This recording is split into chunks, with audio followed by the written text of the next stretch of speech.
अर्धवट जळालेल्या अवस्थेत रस्त्याच्या बाजूला आढळला कंत्राटदाराचा मृतदेह. आत्महत्या की घातपात? पोलिसांचा तपास सुरू. जवळा फाट्याजवळील घटना.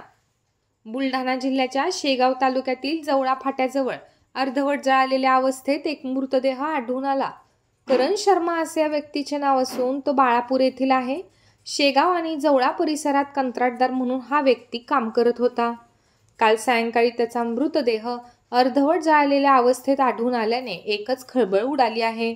या व्यक्तीने त्याच्या घरी सुसाईड नोट लिहून ठेवल्याची प्राथमिक माहिती पोलिसांकडून मिळाली आहे.